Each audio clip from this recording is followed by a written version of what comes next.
Good morning, Connect Church. How's your Monday going? I'm Charles Wolf, Director of Men's Ministries at Connect Church in Ventura, formerly First Assembly of God. And I want to talk this morning, this is our Monday morning devotional, and I want to talk this morning about sacrifice. Now, right off the bat, you're going to say, Chaz, you've been talking, last week it was the pressure and how James said that count it all joy when we come under trials, tribulations, testing. The word that we commonly use today would be pressure or possibly stress. Okay. Yes, I did spend a bit of time on that, and yes, I do believe that God can use trying times like this to show us our weaknesses, and then He's faithful to join alongside, come alongside and help us to fix those weaknesses or failings that we find under the pressure. Well, okay, that was last week. This week, sacrifice. Now, I want to start with Romans 12:1, real common, and I'm reading out of the ESV. So it might be a little bit different than what you've heard if you memorize it in the King James or the NIV. Very similar though, and it's accurate. It's accurate. It says, I appeal to you, therefore, brothers, by the mercies of God, to present your bodies as a living sacrifice, holy and acceptable to God, which is your spiritual worship. Now, in the Old Testament, and you can make a lifetime study of this if you wanted to. There's just so much rich teaching, starting in the very first book of the Bible in Genesis, when the man and woman that God created and set in the garden sinned.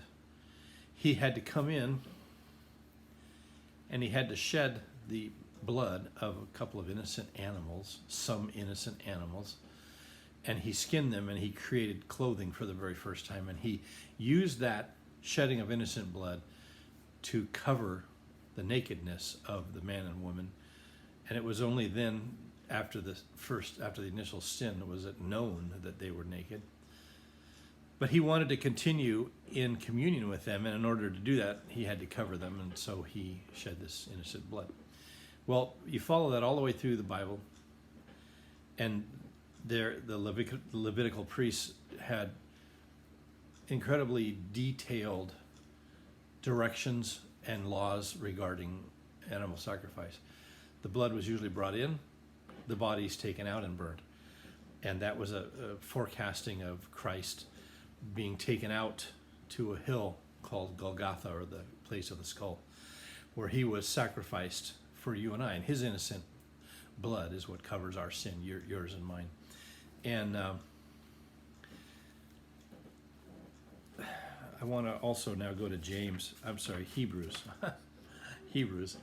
And this would be in chapter 13 of Hebrews, and it says, chapter 13, verse 15 of Hebrews, it says, through him, then, let us continually offer up a sacrifice of praise to God, that is, the fruit of lips that acknowledge his name. Do not neglect to do good and to share what you have, for such sacrifices are pleasing to God. So there's an instruction here that is not very detailed, but it indicates that there is going to be sacrifices that are pleasing to God, and by implication, not by actual word, but by implication, it's letting us know that there are going to be sacrifices that are not going to be pleasing to God and would be basically a waste. When Paul says living sacrifice in Romans chapter 12, verse 1 that I just read, he puts together two concepts that were foreign to the Old Testament system of sacrifice. Living sacrifice. In the Old Testament, the animal was brought in, it was killed. Its life was taken, and its lifeblood was poured out. The animal died. That was an acceptable sacrifice. And there's something so very important I want you to see here. When a Hebrew man would bring in the sacrifice, it had to be spotless. It had to be perfect. He couldn't go take some weak, sick animal out of his herd or his flock and say, I'm not going to get much for that at the market. Why don't we use it for sacrifice? In fact, he had to go out and select the best. Very important. And to assure that that was upheld, as he got to the temple, he would hand, or the tabernacle, or the, depending on what part of history you're talking about, as he got to the priest, he would present the sacrifice to the priest. And the priest looked at the sacrifice. Don't miss that significance. The priest inspected and carefully checked that the sacrifice was perfect. The man or woman who brought that, the family who brought that, the priest didn't care what they looked like. He knew they were bringing that to atone for sin. So he knew they were sinful. He knew they were imperfect. They didn't have to be without spot or wrinkle. And so often I find people are trying to live up to some kind of incredible standard in order to have God accept them. And God accepts you. Why? Because just like the priests in the Old Testament, God doesn't look at you when you ask for forgiveness of sins. He looks at the sacrifice. And you know what the sacrifice is for you and I? You know why Paul can say living sacrifice? Because the sacrifice for you and I was a perfect lamb without spot or blemish. And his name was Jesus Christ. And when his blood was spilt on the cross that day for you and I, it covers our sin. Now, the Old Testament, they would go in, sacrifice.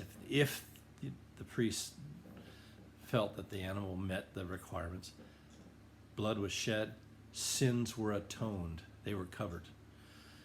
Was it as if they had never sinned? Some Bible scholars would say yes. I would argue that it's not that. I would argue that it's better than that. I would say that if you go and ask Jesus to forgive you, or just like in the Old Testament, if you brought in an animal for sacrifice, the blood that was shed covered or paid the price for your sins. A little different than somehow magically making it as if it didn't happen. No, God will not hold you accountable for that anymore.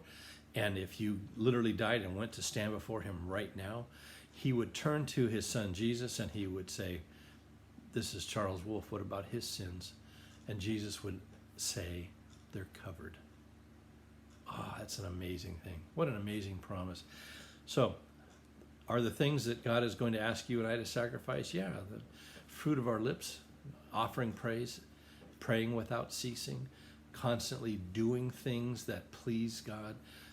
Sometimes those are incredible sacrifices. Sometimes we build up momentum and we get in the habit, and then they're not so difficult anymore. And pretty soon we do them with joy. But remember, when you ask God for forgiveness, he simply turns to Jesus and says, is that man or woman's sin covered by the sacrifice of your blood? And it's just like those priests in the Old Testament checking out the lamb, the sheep, the goat, the ram, the dove, whatever you've brought to sacrifice. Is it an acceptable sacrifice? And the answer, if the sacrifice for the innocent blood that covers your sin is it's Jesus, then the answer is yes. That's an acceptable sacrifice. That person's sin is covered. Amen. Have a great Monday. You know I love you. God bless you. I'll see you next week.